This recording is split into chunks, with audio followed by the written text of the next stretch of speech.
Welcome back to Paul's Tech News. Another week has gone by, and what a week it was. At long last, after more than 2 years, NVIDIA's next generation of 50 series GPUs has arrived. RTX 5090 reviews dropped with a resounding thud due to their remarkable density and heftiness, of course, on Thursday. And what a surprise! Reviewers were like, meh, not worth the money. Performance could be better. NVIDIA's pasta maker is spitting out fettuccine full of lies. Nobody buy one. Well, I've got news for you reviewers, a bit of hard truth here. $2,000 is actually a very good price for an RTX 5090, but not for a reason that will be appreciated by your typical PC gaming enthusiast of modest means. It's because of AI, I know, and the growing demand for GPUs of this caliber for AI purposes. People who just want a high-end GPU for gaming might not like to hear it, but just look at the going rate for RTX 4090s for the past few months. Clearly, there are plenty of buyers in this price range. We would be wise to accept this painful truth. For as the noble Wesley once said, life is pain, Highness. Anyone who says differently is selling something. And now, a word from our sponsor. On with the tech news. Excellent! Today's video is brought to you by the Paul's Hardware store on paulshardware.net, the only official source for Paul's Hardware merchandise. Tantalizing t-shirts, brilliant beer sets, high-quality hoodies, and more, all featuring the classic thumbscrew for tasteful and refined viewers, or the 8-bit thumbscrew for tasteful and refined viewers who hate curves. New designs are added sporadically and at random, so head over to paulshardware.net and get some of that sweet, sweet merch right now. Or not right now, after you watch the video. Either way. So there were a lot of Founders Edition reviews that went up on Thursday, but I did not complete one due to,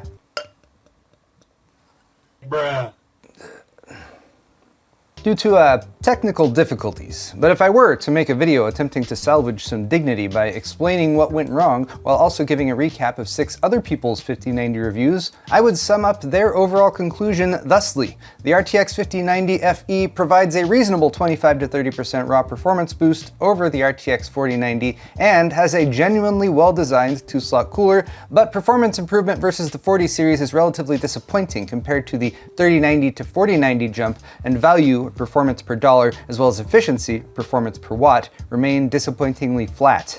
The next day, which was Friday, the RTX 5090 partner card embargo lifted, and we got a first dose of what kind of performance difference these third-party designs could eke out with their ridiculously massive 4-slot cooling solutions. Per TechPowerUp, who reviewed multiple versions, these cards generally achieve about a 3% boost over the 5090 Founders Edition, a small but measurable victory, but that performance boost is also accompanied by lower operating temperatures for both the GPU and the VRAM, a notable reduction in electrical noise, which is a shortcoming of the Founders Edition, and then overclockers can expect to get another 5 or 6% out of these cards for their overclocking trouble. And I appreciate that higher end cards often have useful additional features like a dual VBIOS with a quiet and performance profile. So there are ways that third-party cards can make themselves more appealing, although it probably won't be the price. Markups seem to be bringing OC and Supreme Astral ROG Master Game Rock Edition 5090 MSRPs up to $2,200, $2,400,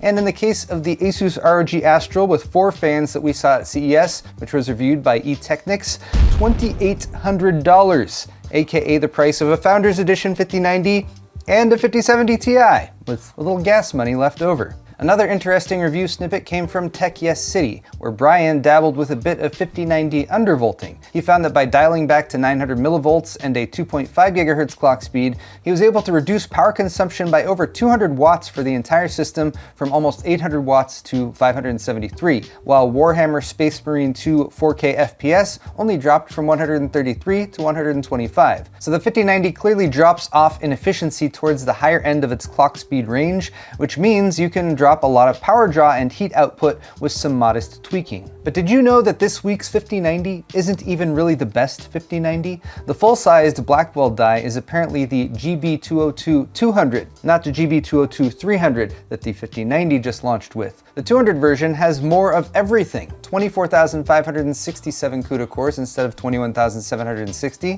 192 SMs faster, 32 gigabits per second memory, and an 800 watt power draw rating. And yes, that means two 12V 2x6 connectors that definitely won't melt. A supposed image of this GPU surfaced on the Chip Hell forums this week, nestled into a heavily blurred prototype PCB, and it's said to have been made all the way back in July 2024. So I guess we can start the rumors now about a 5090 Ti or a 5090 Ti Super, why not? Which will pop up in leaks and partially redacted photos for the next couple years until Nvidia eventually never launches it, because 5090s easily go for $3,000 each, and they'd rather sell those GB202-200 dies to AI farms. Now that the 5090 has been relegated to the dustbin of history though, we can set our sights on the next new fresh thing, the RTX 5080, with a rumored review embargo lifting on Thursday and a for sale date on Friday, along with the 5090 of course. Legitimate 5090 performance reviews haven't left people feeling too optimistic about the 5080 however,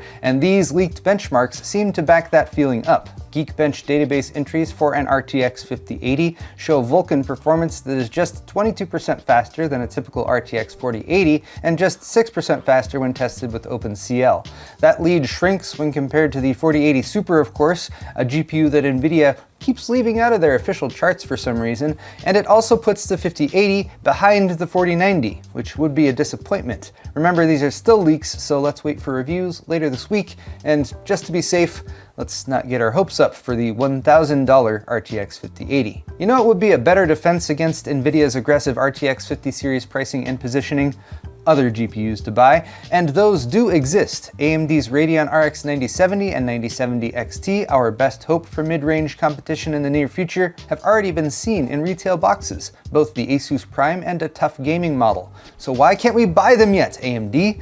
Well, it seems they'll be launching them in March, the last part of the promised Q1 debut, allowing AMD to both pitch their 9000 series against the RTX 50 series in January, while also giving themselves the maximum amount of time to respond to Nvidia's 5070 and 5070 Ti pricing and performance, and also probably to get driver bugs sorted out and that sort of thing. Suck it, driver bugs. AMD might have been aiming for an earlier launch if these social media posts are any indication though.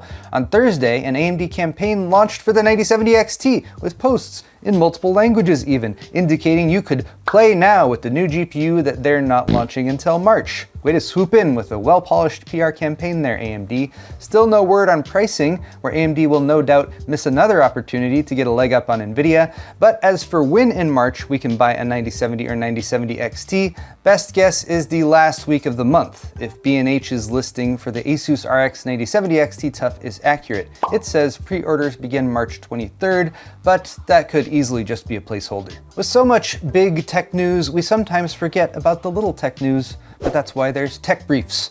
If you know someone who is smugly planning to buy an RTX 5090 and they're just rubbing it in your face all the time, feel free to spoil their day by reminding them that the GB202-300 in this card pales in comparison to the raw performance now wielded by El Capitan, the world's fastest supercomputer that was finally dedicated earlier this month at the Lawrence Livermore National Laboratory here in California. The $600 million machine scores 1.742 exaflops in the high-performance LinPack benchmark and is powered by over 11 million CPU and GPU cores, courtesy of 44,544 AMD MI300A units that combine AMD EPYC Genoa CPUs, AMD CDNA3 GPUs, and 128 gigabytes of HBM memory each. Impressive. I bet it doesn't need multi-frame generation to live up to marketing expectations either. Speaking of NVIDIA technology, the other one that they like a lot, no, not DLSS, ray tracing. The reason they switched from GTX to RTX, supposedly, has finally come full circle and is a requirement in a highly anticipated new title, Doom: The Dark Ages, which launches May 15th, and it will simply not run, it seems, without an 8GB GPU that supports ray tracing.